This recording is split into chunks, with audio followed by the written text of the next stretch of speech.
12-year-old Clara had always felt out of place in her small, quiet town. Her parents were too busy with work, and she had no siblings or close friends. To escape her loneliness, Clara poured her heart into her art, filling her bedroom walls with vibrant murals of fantastical creatures. Her favorite was a massive painting of dragons soaring across a stormy sky. One starry night, as Clara stared at her mural, she whispered, "I wish you were real. Maybe then I wouldn't feel so alone."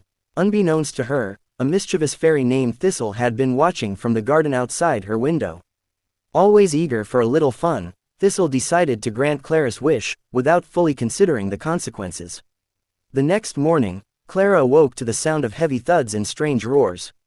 She blinked in disbelief as one of her painted dragons stretched its wings and stepped out of the mural, followed by another, and another. Within minutes, her bedroom was bursting with dragons of all shapes and sizes. Clara barely had time to process what was happening when Thistle appeared, hovering in midair with a cheeky grin.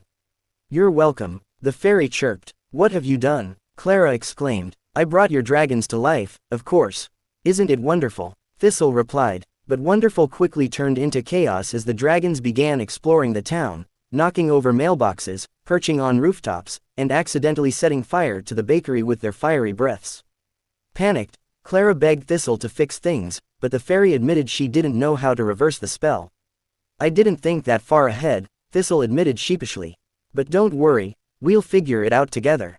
Reluctantly, Clara teamed up with Thistle to track down the dragons and minimize the damage. As they chased a tiny, mischievous dragon through the local library, Clara realized the dragons weren't intentionally causing trouble, they were just curious, like children in a new world.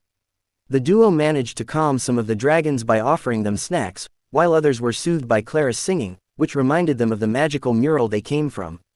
Despite the chaos, Clara couldn't help but marvel at the dragon's beauty and personality. Thistle eventually remembered that the only way to send the dragons back was to retrieve the heart of the mural, a magical shard of paintbrush bristle hidden within Clara's painting. Together, they returned to her bedroom, only to find the mural fading with each dragon's absence. Clara climbed a ladder to reach the heart of the mural, but just as she retrieved it, the largest dragon, the Alpha, returned. The dragon seemed to sense Clara's sadness at saying goodbye. It knelt before her, its eyes glowing with gratitude, before nudging her toward the fading mural. With the heart of the mural in hand, Clara and Thistle activated the spell to return the dragons. One by one, the creatures dissolved into streams of color, swirling back into the painting. The last to go was the Alpha, who let out a soft rumble, almost like a goodbye, before stepping into the mural. As the final dragon vanished, the mural glowed brightly and then returned to its original state. The room fell silent, and Clara felt a pang of loss, but also a newfound sense of wonder and connection. In the days that followed, Clara became the talk of the town, though no one believed her story about the dragons. But she didn't mind. She had a new friend in Thistle, who promised to keep her company and help her create even more magical art. And while the dragons were gone, Clara often found herself staring at the mural, wondering if, somewhere deep inside the painting, they were still soaring through the skies, waiting for her next wish.